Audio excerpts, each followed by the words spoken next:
In South America, it's a crucial time of year for one of the continent's most important crops, coffee. Brazil's the biggest grower, of course, but it's vital too for neighbouring Colombia. This report begins in the ancient port of Cartagena.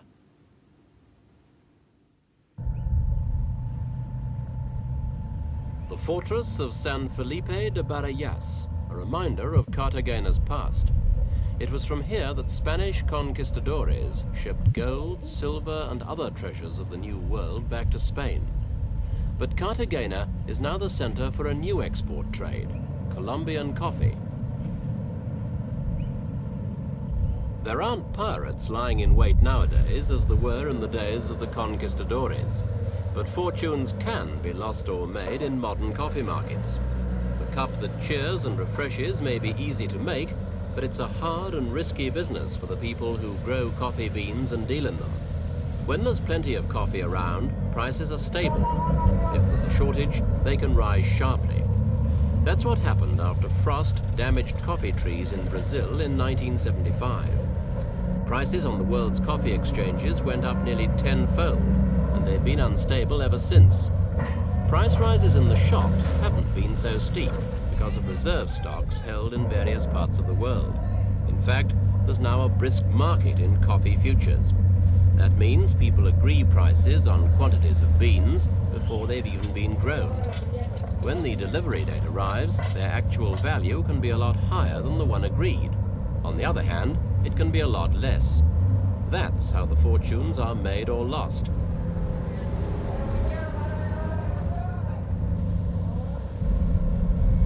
Colombia's fortunes depend on coffee.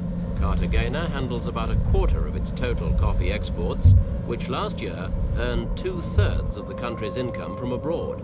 In cash terms, that was $1,400 million.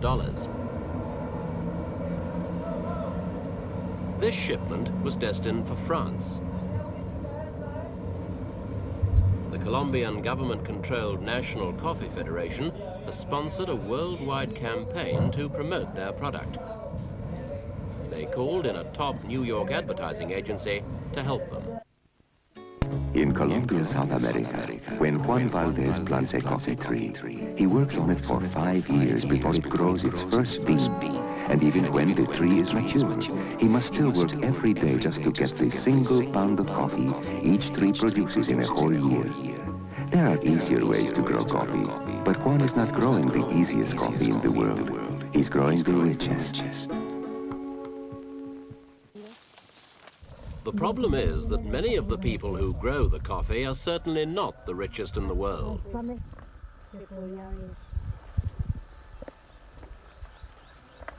This woman is employed on a relatively large coffee farm which has 115 hectares under cultivation. But 70% of Colombia's coffee comes from small farms of up to 5 hectares. The price the farmers receive is fixed by law, currently $107 for a 60-kilo bag. The exporter gets around $300 on the world market. But his profit margin is cut right down by heavy government export taxes. So the people involved in producing Colombia's coffee haven't really benefited from the recent high prices on world markets. The government defends the export tax on 2 grounds. Although coffee brings in 2/3 of export income, it accounts for only 10% of Colombia's total agricultural and industrial production. So the tax revenue can be evenly spread to benefit the economy as a whole.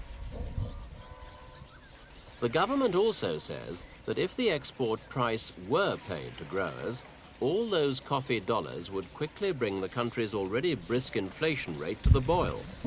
Prices officially went up at a rate of about 30% last year. Colombian growers haven't suffered from bad weather in recent years. But these coffee workers and the rest of the nation are watching neighbouring Brazil. Growers there have been hit by a drought that killed off many of the young trees planted to replace those killed by the frost 3 years ago.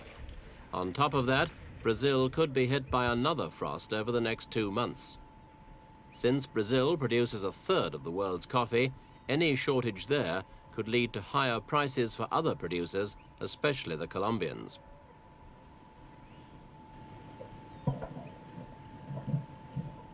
Colombia's capital, Bogotá, wasn't exactly founded on coffee, but it would be a very different place without the coffee industry.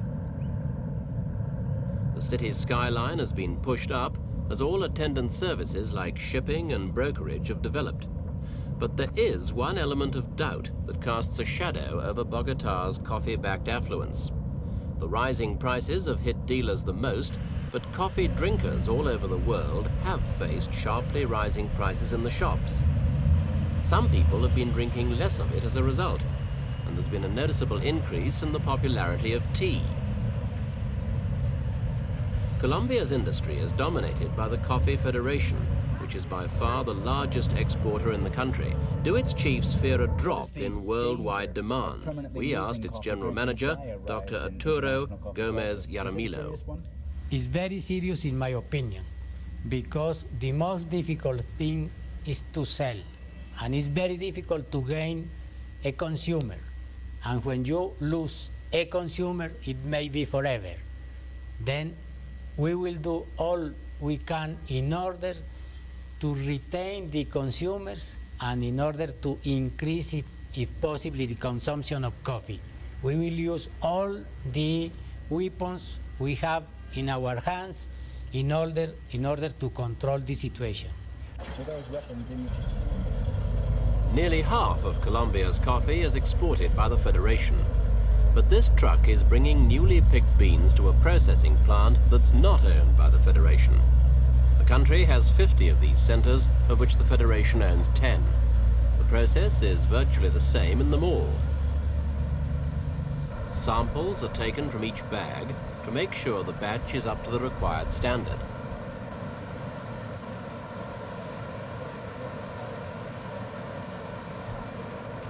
Then the beans are treated in the old-fashioned method to remove the parchment-like skin around them.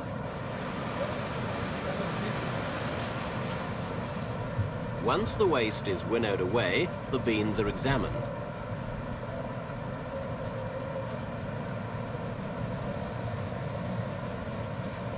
If the sample passes the test, the rest of the batch is fed into modern machinery that does the same job faster and more efficiently.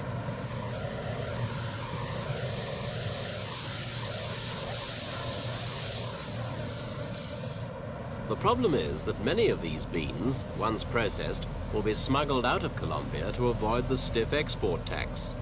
The Federation admits that as much as 10% of last year's total output was smuggled abroad. That's over 500,000 bags. A few years ago, smuggling was said to be running at almost twice that level. The export tax isn't payable until the coffee officially leaves the country. Before that, anyone can buy the beans.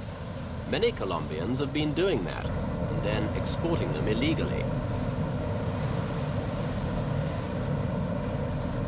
Smuggling, in fact, seems to have become an integral part of the nation's economy. Colombia is fast acquiring a reputation of being a major producer of the drugs, marijuana and cocaine. It's all illegal, of course. But people in Bogotá are starting to say a group of Colombians are now earning as much from drug smuggling as the nation does from coffee. A local newspaper claims two elite groups have developed, one owing its wealth to coffee and the other to drugs.